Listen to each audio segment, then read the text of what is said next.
Bate-papo das 6. Oferecimento Uniscan, diagnóstico por imagem.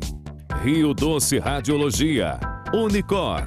Pagoto Seguros. Você seguro sempre. Filiada à Rede Corretora. A Uniscan é o centro de referência para diagnóstico de mamas no norte do estado, com mamografia 100% digital, tomossíntese, biópsias mamárias, ressonância magnética das mamas, entre outros exames. Agende seus exames pelo 2103-5000 Uniscan. Conquiste e proteja seus bens com a Pagoto Corretora de Seguros e Consórcio. Seguro e consórcio de tudo para todos. Peça sua cotação.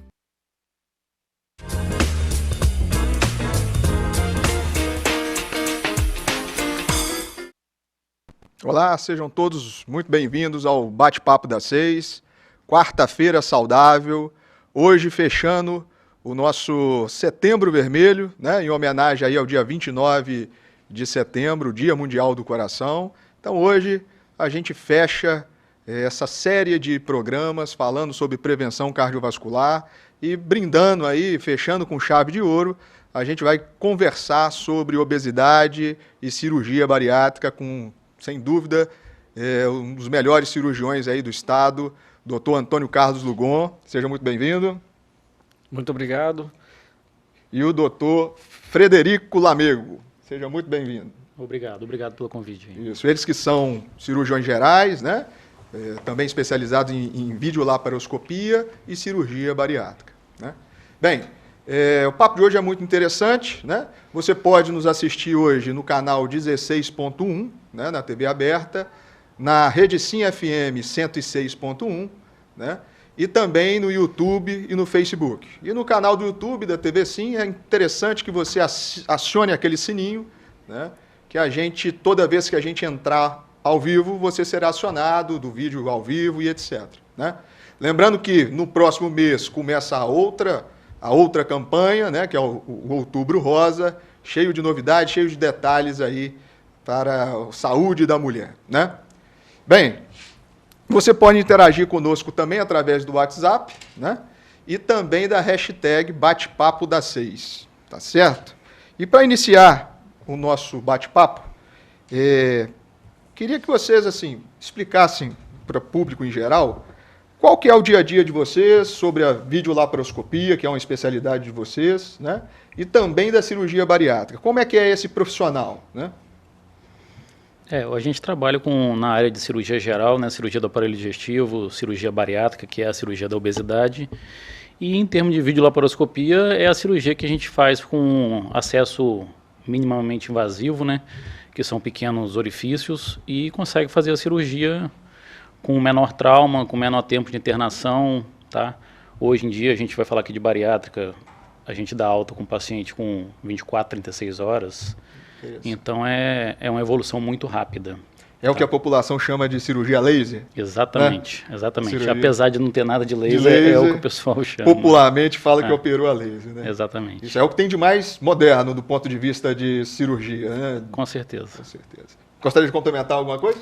E basicamente, assim, a nossa área de atuação, no caso da cirurgia do aparelho digestivo, envolve a maior parte das patologias do abdômen, né? Então, seja cirurgias gástricas do intestino, fígado, vesícula, pâncreas, tá?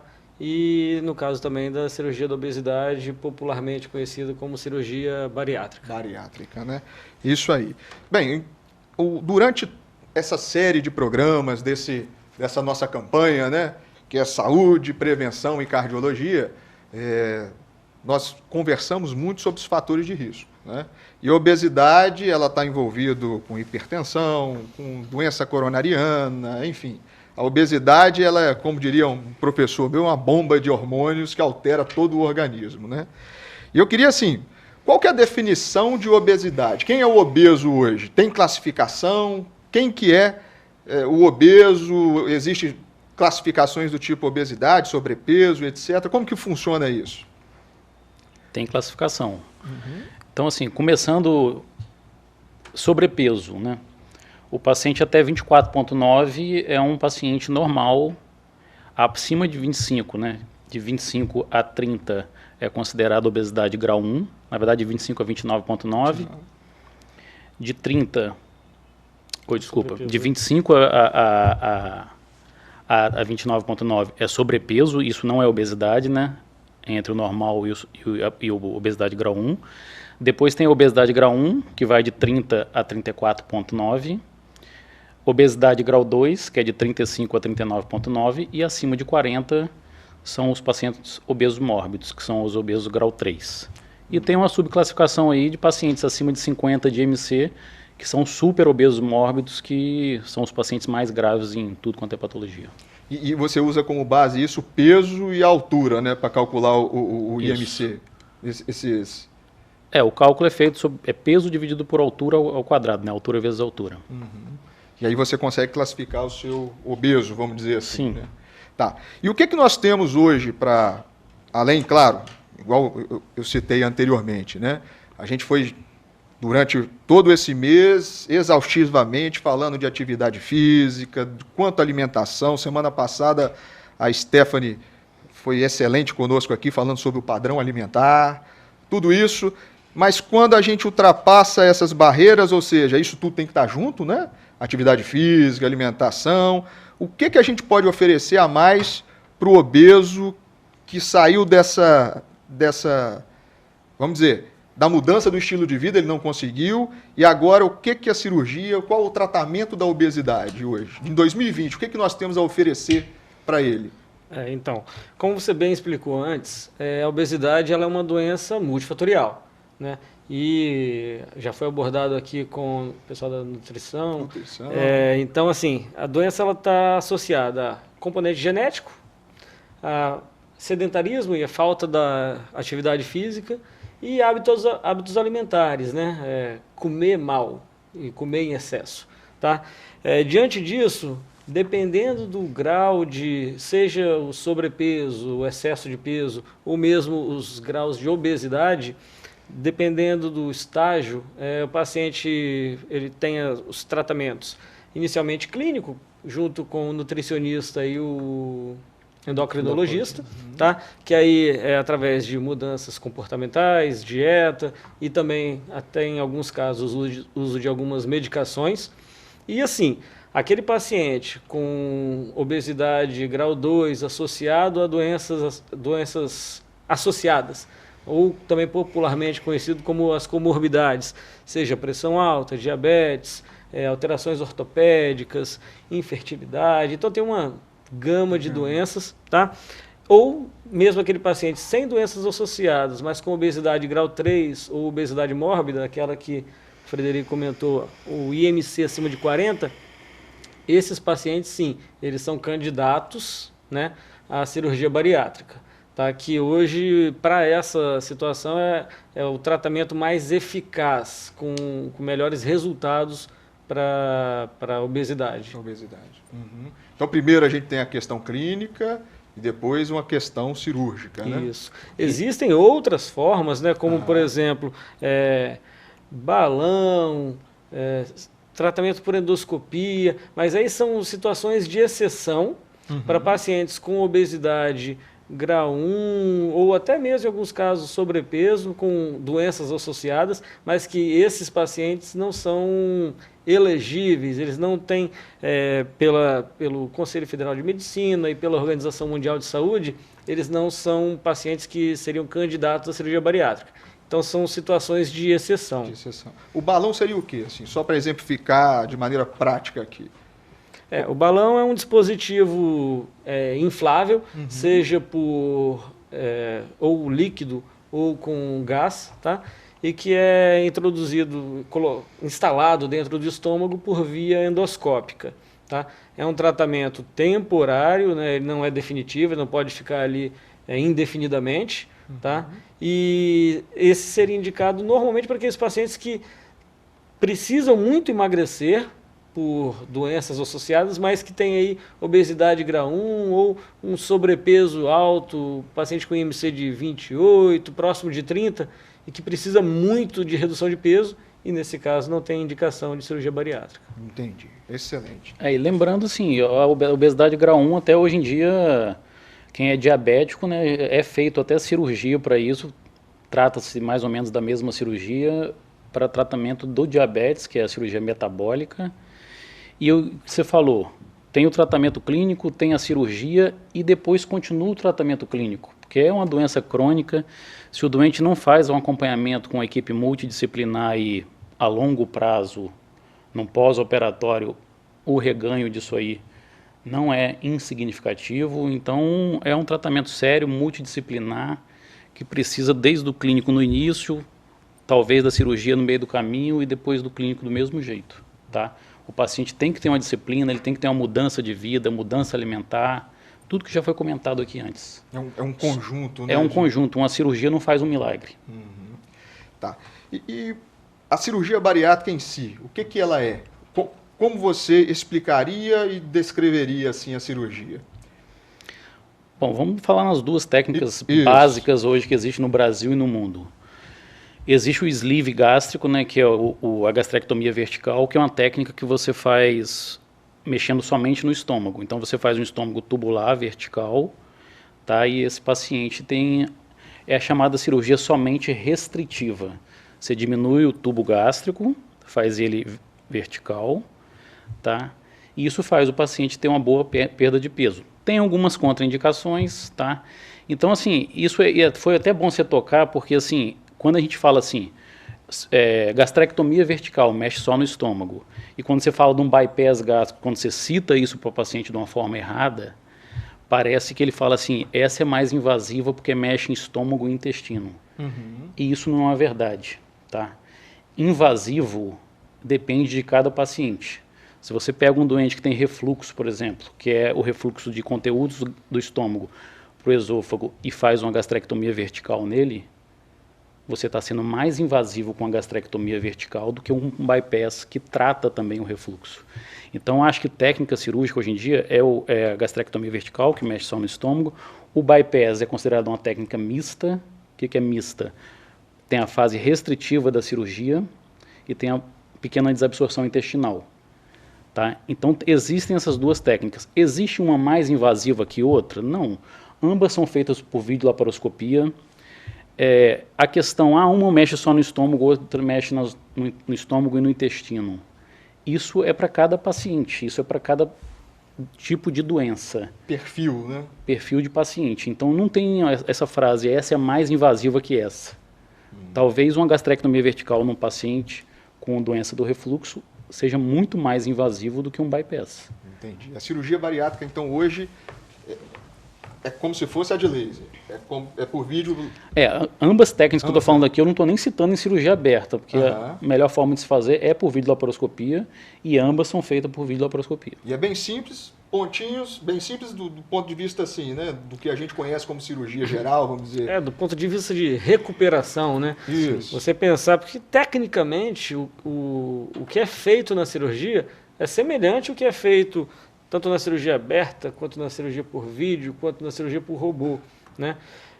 Agora, a resposta inflamatória da cirurgia, a recuperação do paciente, quem conviveu com a época da cirurgia aberta, que eu cheguei a fazer também, o paciente demorava dias para voltar a andar com tranquilidade, tinha complicações relacionadas ao método, hérnias. Então, assim, a cirurgia laparoscópica, né, que a gente faz hoje, você dá alta com 24 horas, o paciente opera pela manhã, à tarde já está andando, praticamente, tem paciente que não sente dor nenhuma, logo no pós-operatório inicial. Então, assim, a recuperação, a resposta inflamatória, ela é muito menor. Com isso, a gente tem uma recuperação muito melhor. Precoce, tá? né? Exatamente. Não é incomum você receber um paciente com uma semana de operado no consultório, e você der alta com ele com 24 horas, ele falar que não usou o remédio para dor simples que você passou para casa. Que interessante. Eu vejo isso muito no Rio Doce. Né? Sim. Os pacientes já deambulando já no primeiro dia de pós-operatório. E é bem bacana isso. Né? Tá. E aí, por exemplo, quem que é hoje o paciente ideal? Vamos dizer, se tivesse que falar, hoje o paciente é aquele que tem IMC de 40, com várias comorbidades. Quem seria o paciente ideal para a gente pensar em cirurgia bariátrica? Ou é para todo mundo que está obeso? Ou não? Como é que fica essa questão? É individualizado demais isso? Ou tem um número mágico, por exemplo? O IMC meu é 40, então eu já tenho uma possibilidade de fazer isso? Como é que você estratifica o seu paciente? Não, até por lei, assim, geralmente o paciente tem que ter um histórico de acompanhamento clínico, insucesso com tratamento clínico. Aí você pega aquele paciente que já fez vários tratamentos e está numa situação de obesidade, seja grau 2 ou a grau 3, com comorbidade ou não. Agora, um doente que você tem muito prazer de pegar no consultório, num pós-operatório, é aquele doente obeso, aquele paciente, às vezes, da roça que fala que não tinha nada, você faz o exame dele, ele tem exatamente tudo. Diabetes, pressão alta, né? Então colesterol alterado, gordura no fígado. Então ele tem N fatores metabólicos e você encontra esse paciente com 2 meses de operado numa revisão que você faz de pós-operatório, sem nada. Tá? Perdeu 20 quilos aí, 20 e poucos quilos, e você encontra ele com exames normais e assim, não é incomum você ouvir uma frase assim, se eu soubesse que era assim, teria feito antes. Então isso é gratificante pra caramba. Eu que faço cardiologia, às vezes eu tenho uma prescrição para esses obesos de 9, 10 medicações. E aí quando volta, para mim essa é a maior prova de que a obesidade está extremamente ligado com hipertensão. Às vezes eu tinha 5, 6 remédios, fez a bariátrica, quando volta fica com 1, às vezes até 100, né? Tanto para remédio de metformina e etc. É fantástico isso. Tá, e vendo o outro lado da moeda, quem seria o contraindicado? O paciente assim, eu tenho indicação de fazer a cirurgia bariátrica, mas esse não vai fazer, não pode fazer. Então, o que a gente... Então, o paciente que a gente costuma contraindicar é aquele paciente que a gente percebe, e assim, por isso que a cirurgia, ela é multidisciplinar. Antes da gente partir para a cirurgia, o paciente faz avaliação tanto com o endocrinologista, com o nutricionista, o cardiologista, psicólogo, tá? Para quê? Para definir se ele tem ou não compulsões, algum problema que a gente precisa controlar antes de pensar numa cirurgia. Porque é muito comum um paciente com compulsão alimentar que depois da cirurgia, se não trabalhar isso muito bem antes, ele vai falhar. Ele vai ter perda insuficiente, ele vai ter reganho de peso precoce. O paciente que a cirurgia não vai funcionar de forma adequada para ele, tá? E aí perde o sentido. Então, assim, basicamente, a gente precisa identificar aquele paciente que tem vícios, né? Seja o paciente que tem vício por doce, seja o paciente que tem compulsão por comer muito realmente, bebida alcoólica. Então, assim, são as situações que a gente identifica que precisa, não é que ele não pode operar, mas ele precisa primeiro tentar corrigir aquilo dali para ele ter um bom resultado depois. Exatamente. Bem, chegamos ao final do primeiro bloco, né? Excelente entrevista. Estamos aqui com o Dr. Frederico Lamego, que é cirurgião geral, especialista em videolaparoscopia, cirurgia bariátrica, e também o Dr. Antônio Carlos Lugon Júnior, que tem a mesma formação, cirurgião geral, videolaparoscópica e cirurgia bariátrica. Bem, no segundo bloco a gente vai voltar incrementando mais, fazendo mais perguntas sobre obesidade e cirurgia bariátrica, os tratamentos da obesidade, né? Como combate aí a prevenção cardiovascular.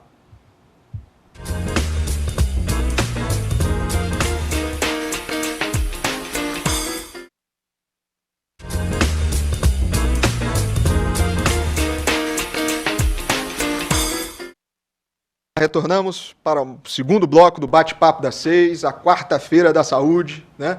Nós estamos aqui com o Dr. Frederico Lamego, que é cirurgião, que é especialista em videolaparoscopia, cirurgia bariátrica, e o Dr. Antônio Carlos Lugon Júnior, que também tem a mesma formação, é cirurgião geral, especialidade em videolaparoscopia e cirurgia bariátrica. Bem, complementando aí a questão do Setembro Vermelho, né?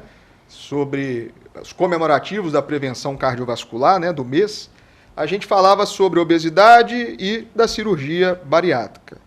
E aí me surgiu a dúvida, assim, qual que é o objetivo, quais são os objetivos da cirurgia em si? É claro que perder peso, mas qual que é o objetivo, né, da técnica, vamos dizer?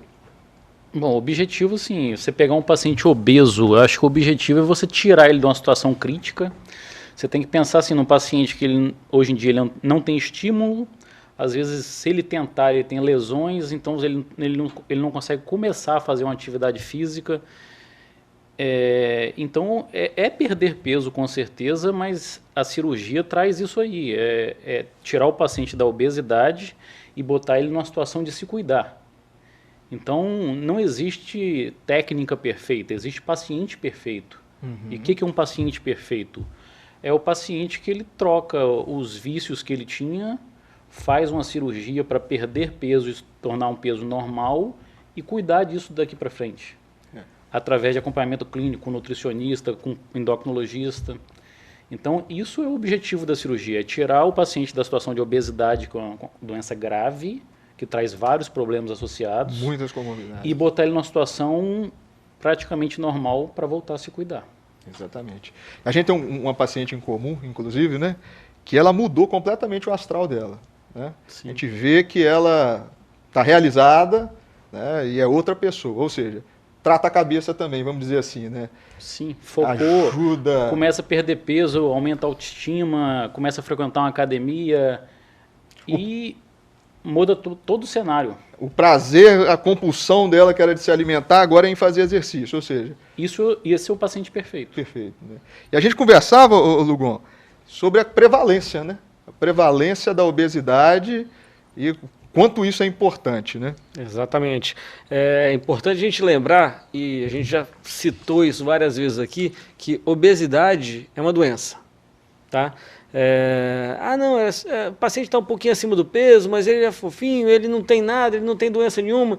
Não tem porque não procurou.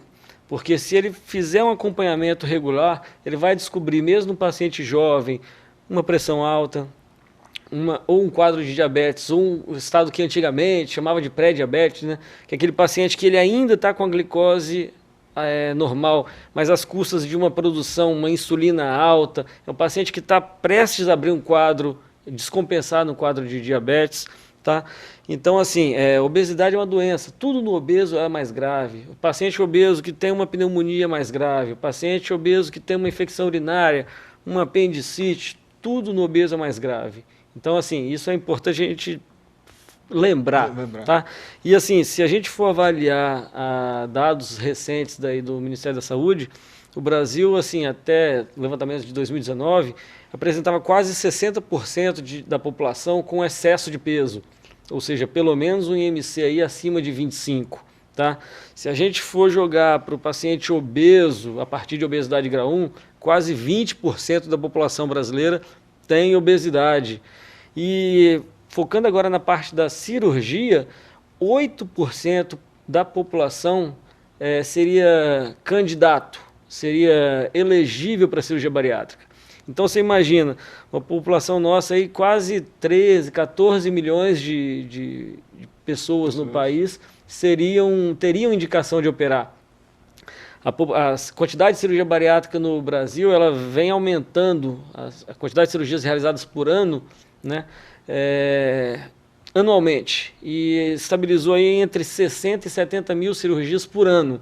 Então você vê que é um volume altíssimo de cirurgia, mas que está muito aquém da quantidade de pessoas que precisariam de ser operadas, ou não necessariamente operadas, mas que precisariam de perder peso para controlar a obesidade. Os nossos hábitos estão bem ruins, hipercalóricos, né? A gente está muito sedentário e está comendo muito, né? Tá. E aí surgiu uma outra pergunta, foi até o Paulo Bicudo, do Rio de Janeiro, que sugeriu essa pergunta. Qual que é a idade mínima e a idade máxima para se realizar a cirurgia? Tem isso aí ou não? Tem, assim, idade mínima, né? Na verdade, assim, hoje em dia, com o aumento da sobrevida aí das pessoas, o determinado é 16 anos e 65 anos, como mínimo e máximo. Mas os pacientes de menores têm que ter autorização dos pais, né? E tem que passar por avaliação de outros profissionais. E a questão de 65 anos, eu mesmo já operei pacientes mais idosos do que essa idade. Você tem que avaliar o paciente como um todo. Existe paciente hoje de 70 anos que tem total condição e vai ter uma melhora importantíssima com a cirurgia. Pacientes, às vezes, que usam muleta por desgaste de joelho, quadril, que você opera e tira esse paciente da muleta. Tá? Então você tem que avaliar, na verdade, depois de 65 anos, tem que avaliar cada paciente individualizado, a medicina de precisão. Que ele... Exatamente. E existe paciente de 60 anos que não tem condição de cirurgia. Um diabético incontrolável, será que a gente poderia pensar? Rapaz, sim, assim, tem paciente semelhante a isso que o Frederico comentou, paciente de 70 anos que fez a cirurgia, tá? E que, através das modificações que a gente faz na cirurgia, da técnica operatória, o paciente, mesmo antes da perda de peso alvo, assim, antes dele perder aquela quantidade que a gente estimava, que a gente gostaria que ele perdesse, a gente já observa um controle do diabetes. Tanto que é a única doença associada que hoje o Conselho Federal de Medicina e a Organização Mundial de Saúde já diminuiu o ponto de corte, né? Para as outras doenças associadas, o índice de massa corpórea continua acima de 35, ou paciente com obesidade grau 2. Para pacientes com diabetes, mesmo aqui no Brasil, já é autorizado fazer cirurgia, que aí no caso a gente evita o termo bariátrica e chama normalmente de metabólica, tá? Para pacientes com diabetes, bem avaliados pelo endocrinologista, que indica a cirurgia em conjunto com a gente, e com obesidade grau 1, ou seja, entre 30 e 34,9. Excelente. E existe o paciente que você falou, assim, o paciente completamente descontrolado do diabetes. Ele às vezes é um paciente que usa medicação oral, usa altas doses de insulina. Esse paciente às vezes não tem uma remissão da doença completa, mas você consegue operando ele. Eu tenho N pacientes assim que deixaram de usar insulina. Hoje em dia usam um hipoglicemiante, entendeu?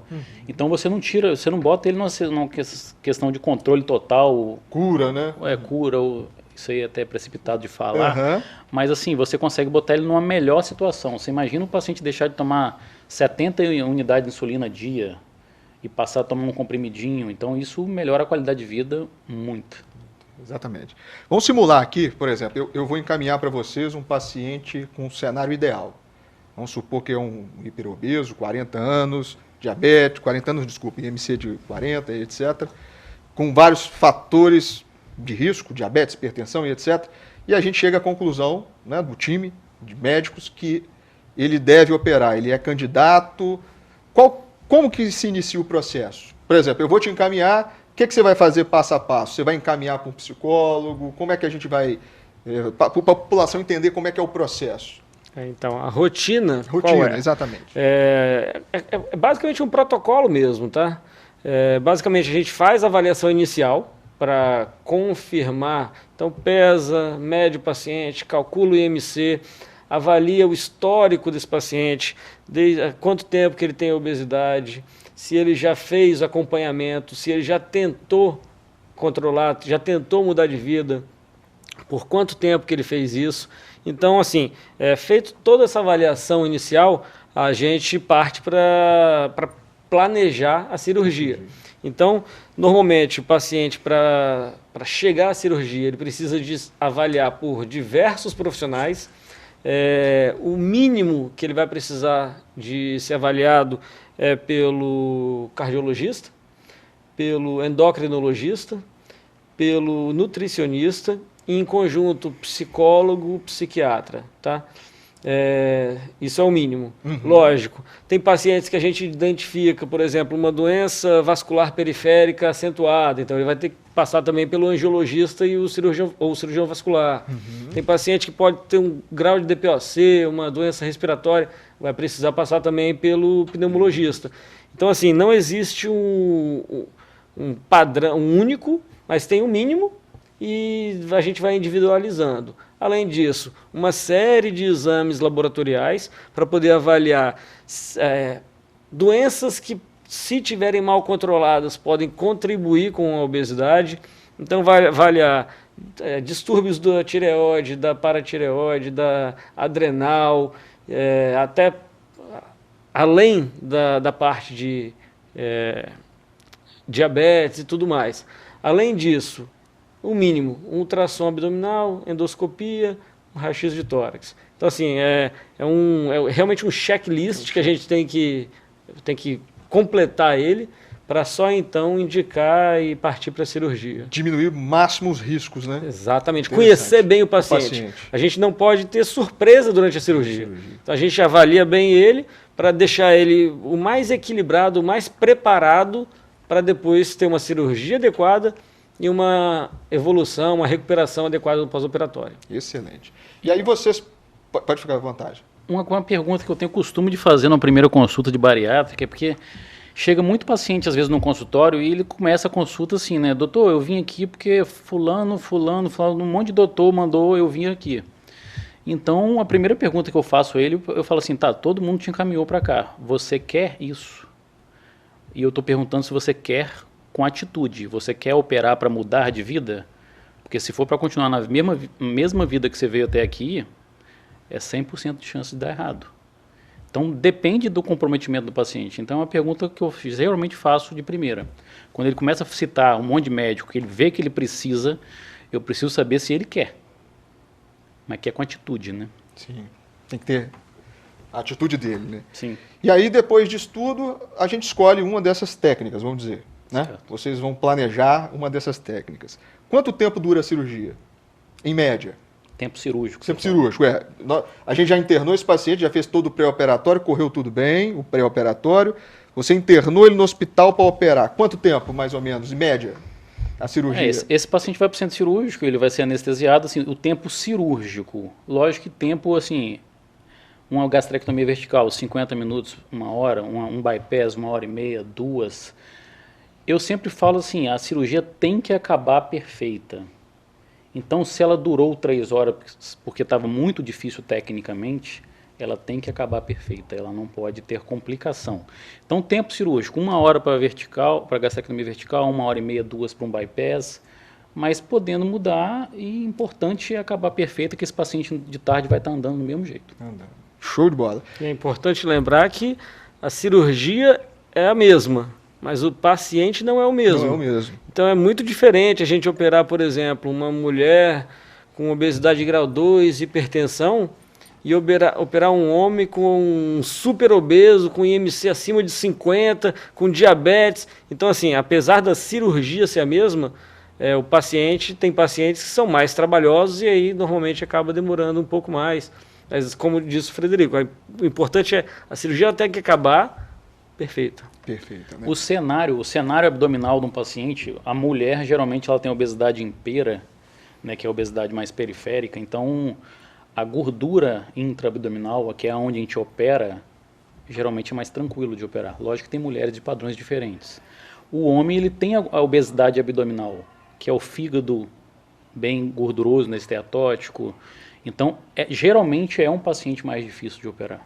Entendi. Então, até isso também varia tempo. Depende também das peculiaridades do paciente. Sim. Né? Joia.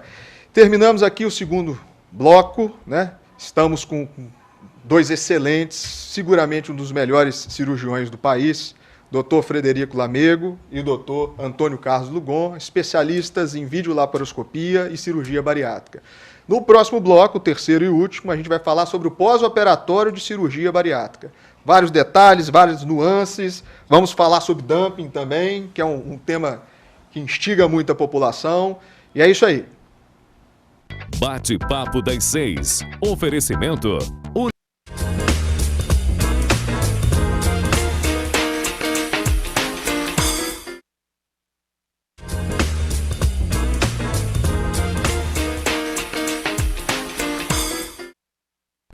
Olá, estamos no terceiro e último bloco do Bate-Papo das 6, na quarta saudável.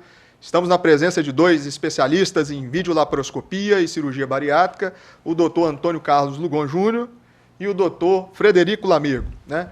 E aí, no início do programa, a gente veio construindo o que é a obesidade, quais são os fatores que levam o paciente a operar, e agora nós operamos, o paciente acabou de operar.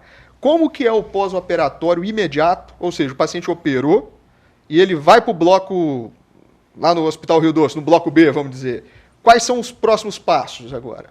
Ele vai andar precoce? Quais são as principais indicações da equipe, né? Eu acho que isso é fundamental. Que às vezes, se você não passa visita tarde no paciente, às vezes você pega um técnico de enfermagem novo, um enfermeiro novo que entrou e acha que esse paciente tem que ficar deitado, acamado, sem se mexer. O que a gente quer é totalmente o contrário. Esse paciente acordou da anestesia, está já com dor no limite tolerável, a gente quer ele andando no corredor. Porque, teoricamente, no outro dia, esse paciente tem que estar de alta. Então, quanto mais cedo ele deambula, né, ele anda, então o intestino volta a funcionar mais rápido, o sangue circula melhor, então o paciente sair da cama precocemente é a melhor coisa que ele pode fazer. Ele interna, opera e sai de alta no outro dia. Exatamente. É legal no bloco lá do Rio Doce, a gente vê eles, muitos caminhando lá, eu acho isso fantástico. E sobre dieta do pós-operatório? Como é que faz? Por isso que é fundamental também o acompanhamento com o nutricionista, que é quem realmente acompanha e orienta a parte nutricional do paciente. Mas, basicamente, esse paciente, nas primeiras 2 semanas após a cirurgia, ele só ingere líquidos, sem resíduos, tá?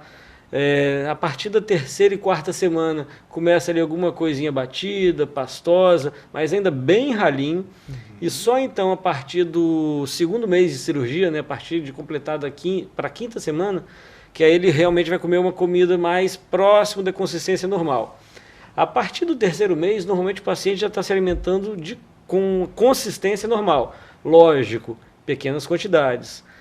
Especialmente no início, nesse período inicial do pós-operatório, é impressionante. Quem está de fora, quem nunca operou, olha o paciente se alimentar e fala, não é possível que aquilo dali vai satisfazer. Mas satisfaz. A restrição é muito grande, tá? E aí sim, a partir do 5º, 6º mês, aí realmente o paciente tem, lógico, comendo quantidades menores, mas aquela questão de não pode isso, não pode aquilo, não tem muita proibição. Lógico, bom senso, comida de qualidade, nada de doce, nada de... Porque senão você limita o efeito da cirurgia, aquela perda de peso que a gente deseja no pós-operatório. Se o paciente começar a escapar da dieta, começar a fugir, começar a se alimentar com alimentos hipercalóricos, vai ser insuficiente a perda que a gente poderia alcançar. Perde o sentido, né? Aproveitando também uma pergunta da Daniele Zumerli, que ela mandou, em quanto tempo a gente consegue... Aliás, com quanto tempo o paciente começa a perder peso? Já é de imediato? Tem algum número mágico assim? É nas primeiras 6... Como funciona isso? Tem uma estimativa ou não? Não, assim, o paciente... É individualizado também, né? É individualizado. Primeiro, assim... É muito comum o paciente comparar um com o outro. Você operou um paciente de 160 quilos, ele perder 10 quilos em uma semana, é comum de acontecer, porque ele desincha, tá? Se operou uma paciente de 100 quilos, ela vai perder 3, 4, 5 quilos. Então é muito relativo, porque você tem que calcular por proporção. E não ficar um perguntando para o outro quantos quilos você perdeu em uma semana, em um mês. Então, às vezes a perda total de tal paciente tem que ser de 30, 35 quilos. O outro tem que perder 70. Então é um cenário totalmente diferente. Entendi. Joia. E aí, tem mais uma pergunta que também vem de São Paulo, sobre o dumping, o famoso síndrome de dumping, né? Primeiro, o que é isso? O que é o dumping no pós-cirurgia bariátrica? Então, a síndrome de dumping, na verdade, ela não é não digo consequência, é quase que um efeito colateral. Ela pode acontecer em qualquer cirurgia gástrica, não necessariamente só na bariátrica. Então, o paciente que fez alguma cirurgia, seja uma neoplasia gástrica, ou precisou fazer alguma cirurgia que desvia um pouco o trânsito, pode gerar o dumping. Basicamente, o dumping está relacionado ao quê? Ingesta de alimentos ricos em carboidratos, tá? E esse alimento rico em carboidrato, ainda não digerido, tem contato com o intestino jejuno. Normalmente é por causa disso.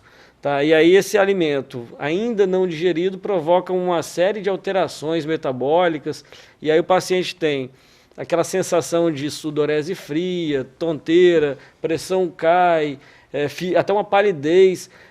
A gente estava comentando aqui, quem não conhece, acha que o paciente está infartando, está tendo um mal súbito, e aquilo dali, basicamente, o paciente, se ele deitar, relaxar, bota a perna para cima, espera um pouquinho.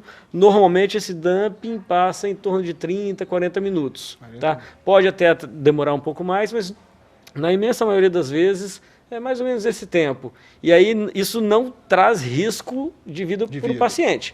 Tá? Isso é quase como uma reação a uma alimentação não muito balanceada, com pouca fibra e muito carboidrato. Aquele que pega o leite condensado e vira é um bom candidato. Para o cirurgião bariátrico, isso aí é o reloginho que precisava para saber que o paciente está fazendo tudo errado. Porque quem tem muito dumping é porque está ingerindo muita coisa errada. Infelizmente. Tá? Porque é o alimento gorduroso que ele falou, é o excesso de açúcar, às vezes a consistência do alimento, que é o líquido que você falou aí, que chega mais rápido no intestino. É o paciente se denunciando que está fazendo coisa errada. Está fazendo coisa errada. Excelente. Tá, vamos lá. E outras perguntas, né? Dúvidas da população. Ele pode engordar novamente depois da cirurgia bariátrica? Pode. Pode, né? Pode. Normalmente o paciente ele emagrece por um período de até 12 meses, tá? Lógico, a cada mês ele vai perdendo uma quantidade menor, tende a estabilizar em aproximadamente 12 meses, lógico, isso depende do peso antes da cirurgia. Agora, o paciente que não muda hábitos, que vai se acostumando, vai aprendendo a comer errado e vai com isso conseguindo comer quantidades maiores, associado ao sedentarismo, ele pode reganhar peso, sim. Aquele que dá muito dumping, opa! Esse engorda menos, esse daí segue melhor. É aquele paciente que a gente comentou no início aqui. Ele tinha um tratamento clínico que deu errado, operou e mudou de vida. Esse cara vai ser magro pro resto da vida.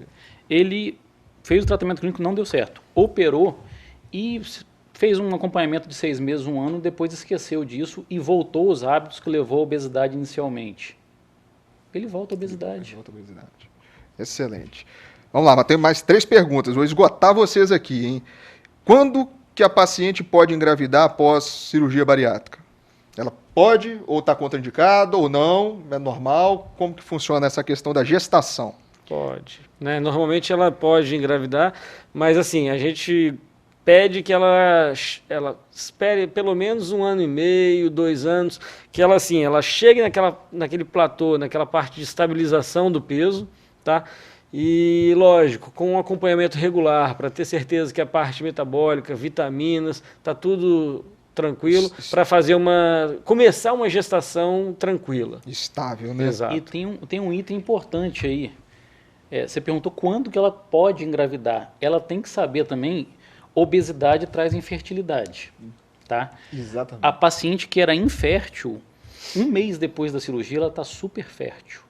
Então, às vezes, aquela paciente que não se protegia, operou, continua não se protegendo e engravida precocemente. Isso ninguém quer. Exato. Mas os pacientes têm que estar informados que isso pode acontecer. Tem que ficar muito bem informado isso. Sim. Bem, outra situação, também veio lá de São Paulo. A reposição de vitaminas no pós-cirurgia bariátrica é para sempre ou é conforme demanda? Como que funciona isso? Então, não necessariamente é para sempre. O importante é o acompanhamento regular. Lógico, depois de 1, 2 anos de cirurgia, o paciente não tem mais necessidade de estar voltando no consultório a cada 3, 6 meses. Mas o importante é o acompanhamento regular, porque aquele paciente que se alimenta bem, diversificado, tem um peso estável, e as taxas dele estão todas normais, depois de 2, 3 anos, às vezes, não tem mais necessidade de repor vitamina, mas ele precisa de um acompanhamento. Esse acompanhamento, às vezes, assim, você pode, depois de 2 anos, ele pode fazer com o endocrinologista, às vezes, ele, numa cidade igual a gente no interior, ele continua acompanhando com o seu próprio cirurgião. Eu recomendo esses pacientes mais crônicos, 1 vez por ano, fazer um check-up. Mulher, por distúrbio, às vezes, hormonal, ou seja, um mioma. Tem muita mulher que tem metrorragia, o excesso de menstruação. Essa paciente, às vezes, está anêmica, está com 9, 8 de hemoglobina, ela está anêmica e tem gente que fala que é da bariátrica. Essas pacientes, quando elas fazem a cirurgia, tiram um mioma, tira a causa do sangramento ali, a bariátrica pode dar um bypass, pode dar uma anemia leve. Leve pode. Agora, chegar com 8, 9 de hemoglobina, geralmente é mulher que está tendo metrorragia. Então, esse acompanhamento 1 vez por ano para saber se está tudo normal é importante. Ótimo. Vou só a última pergunta para a gente encerrar, que já está acabando aí o tempo, sobre bebida alcoólica. Pode continuar bebendo, não pode, é proibido? Como é que está a questão do álcool pós-bebida alcoólica? Pós-bariátrica, desculpa. Então, Tem muitas restrições, alguma coisa nesse sentido? Então, não é que tem restrição, mas a recomendação é evitar, assim como a população geral, né? O uso abusivo da bebida alcoólica, ele faz mal a todo mundo, não necessariamente só a quem faz cirurgia bariátrica, né? Então, assim, não há proibição ao longo da vida, tá? Lógico, a gente pede pelo menos aí por 6 meses depois da cirurgia evitar, manter a abstêmia, porque aquele paciente que bebe socialmente. Agora, depois disso, com moderação, com muita disciplina, não é proibido, mas tem muito cuidado com o vício. Excelente. Bem, chegamos ao final de mais um Bate-Papo das 6. Eu aprendi muito, muito elucidativo e, infelizmente, o fim da campanha, né? Saúde, coração e prevenção em cardiologia aí dos amigos da cardiologia, né? Então, considerações finais. Muito obrigado pela presença de vocês. Doutor Antônio Carlos Lugon. Obrigado você pelo convite. Joia, doutor Frederico Lamego. Igualmente, obrigado você pelo convite. Isso aí, muito recomendado, eu recomendo eles, excelentes cirurgiões, né? E é isso aí, Bate-Papo das 6, terminando hoje, mês que vem, começamos Outubro Rosa, né? E Rede Sim, a sua TV do Espírito Santo.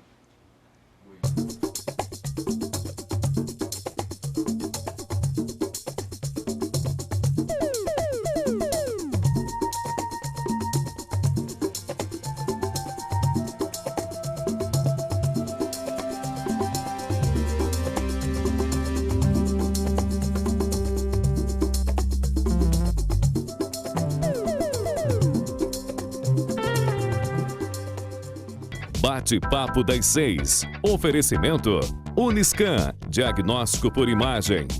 Rio Doce Radiologia. Unicor.